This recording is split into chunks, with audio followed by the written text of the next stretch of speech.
JoJo's Bizarre Adventure Part 4 is something I've been waiting for so long to get to. People in all of my comment section have been telling me week in and week out, and I actually do mean that they cannot wait for me to get the Part 4 and to see my reaction to the series. So, here it is! My reaction and first impressions of JoJo Part 4. Enjoy the video. Remember to like and comment what you think about JoJo Part 4. 1999, Morio. The story follows the young Josuke, last name I will never be able to pronounce, who is the illegitimate son of one Joseph Joestar. Jotaro Kujo heads to the town of Morio to inform Josuke that he is the heir of Joseph Joestar and his son, which he will receive a part of his inheritance upon his death. But strange disappearances start to occur in the town of Morio. This is Diamond is Unbreakable. First off, the art style is the immediate difference I've noticed, as you yourself have probably noticed. Its style is a little bit more cartoonish than the last three parts, which reminds me more of classic Simpsons designs at times, which was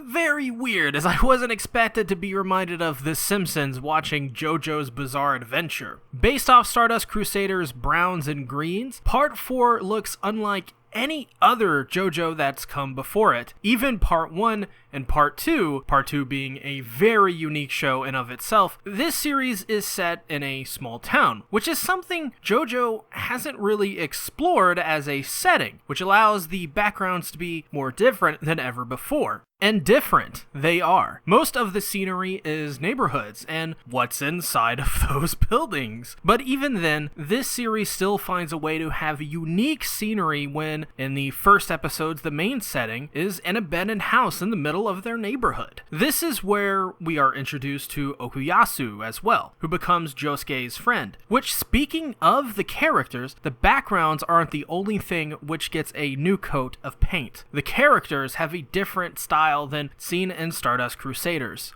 Characters are noticeably less muscular and slimmed down and shorter. From what I've gathered in my comment section and what others have told me personally, this is because Araki around this time was really starting to develop his own unique style. Less Stallone slabs of meat and more realistic looking human beings or characters. And really, this is one of the most welcome changes I've seen in this series so far. While I don't hate the past designs by any means, I felt the mass of these characters made them look like clunky people. Action figures. To be fair, these complaints usually went away after a fight, so I guess that's more of a personal nitpick. But there is merit, though, in saying the designs of Part 4 so far have been so much better than anything I've seen in the previous seasons. Off the top of my head, I like Jotaro's first design and Polnareff quite a bit. But even then, Jotaro's design in Part 4 is just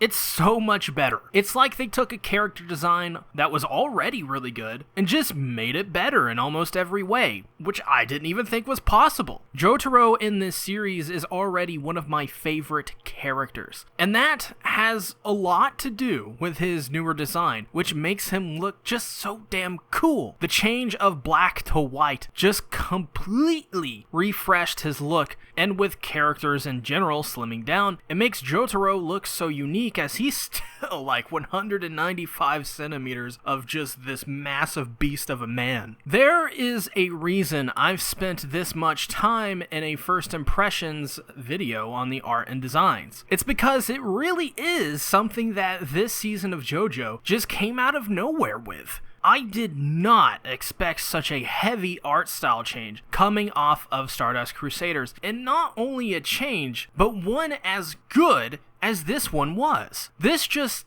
feels like the JoJo I've been waiting for. The one that's been promised to me by so many people for the last year. I got a glimpse of this JoJo before. Battle Tendency is the one I will bring up, being my favorite JoJo currently. It just seemed to nail so much in its presentation. It offered a unique and new experience for me. Stardust Crusaders, of course, started off great and ended pretty strong, but the middle portions of both seasons felt outdated and just not fun to watch a lot of the times. Part 4 feels so fresh, so modern, even though it's set in 1999 and the manga kind of first started publishing in 1992. It just goes to show that with this art style change, anything from any era can look and feel fresh if you have the right person behind it and if it's the right story. I think part 4 is probably the right story, to be honest. Going into characters, I love almost every one of them, which is something I couldn't say for most of the franchise up to this point, besides battle tendency. Already, I'm loving most everyone, even the antagonists of the series, but most importantly Josuke's kid friend, Koichi, or Koichi. And Stardust Crusaders, initially, the introduction of Iggy turned me off to the character, and it seems Araki learned his lesson. And yes, I am comparing Koichi to Iggy. It just reminded me of Iggy. I'm sorry I'm comparing him to a dog. But Koichi is probably one of my favorites. He has such memorable lines as blah, which out of context does not sound funny, but it is. It's pretty funny. Koichi is endearable and so damn lovable. And later on, when a girl falls in love with him, it's one of the most entertaining parts of the show I've seen so far. And through Koichi, we are introduced to seemingly a cool little side character, but one that is very interesting, and that's Tamame Kobayashi, who is pretty much a con artist. His stand's ability is to essentially use a person's guilt to get them to do what he wants them to. And so, Kobayashi uses this to his advantage to extort money from other people. He makes Koichi believe he killed his cat, which turned out to be just a toy cat, thank God, and even almost made Koichi's mother kill herself from the guilt of believing Koichi stole Kobayashi's wallet, amongst other things. Along with the episodes with Yukiko, often Koichi gets a spotlight in this series which helps him stand out amongst other sidekick-like characters from the past JoJos. And I would also argue as a side note that he's much more than just a sidekick-like character. And these are important episodes to the plot as well, since the setting makes everything much more personal. Being in a small town means we'll be seeing a lot of these characters more often, as they're just bound to show up based off the setting and how small a town can be and how well you can get to know the other people in a small town. For Josuke, our main protagonist, and the newest JoJo of the series, much like Koichi, he's adorable and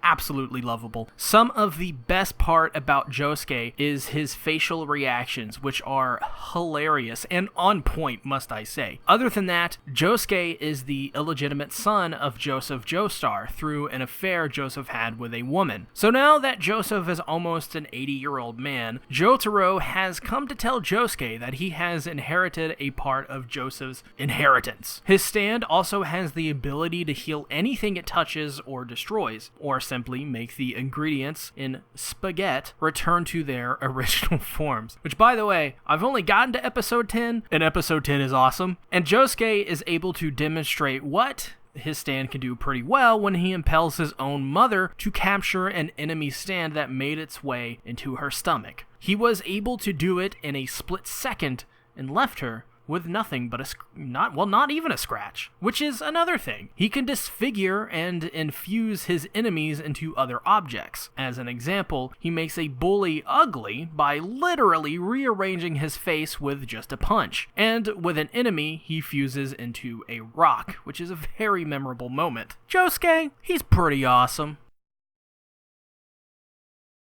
Based off my own first impressions, after watching 10 episodes, it seems that JoJo has finally carved itself out a spot in my list of favorite JoJo anime right now. And I really think that's because, based off everything I've come to understand, Araki at this point in creating JoJo had it just all click for him in this story. And since then, JoJo has always been something people look forward to. And it makes sense because, finally to me as well, JoJo just sort of starting to click. Before, I was not exactly having trouble watching it or anything, but I couldn't understand why people loved this series as much as they did. While I still think people overrate the series a lot, I got a glimpse of how people truly felt with Battle Tendency and in the beginning and ending of Stardust Crusaders. I got some form of it there, but I think I understand now. Part 4 of Jojo so far seems to have the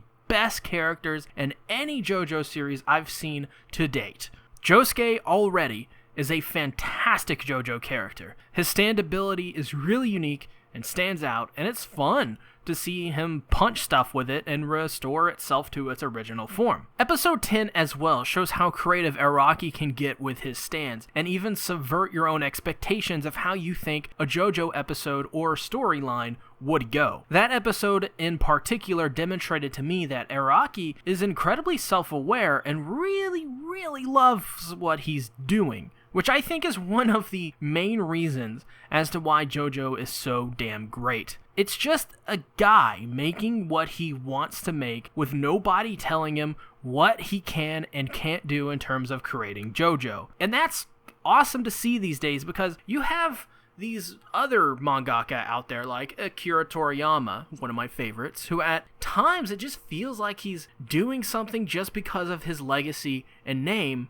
not because he actually wants to do it.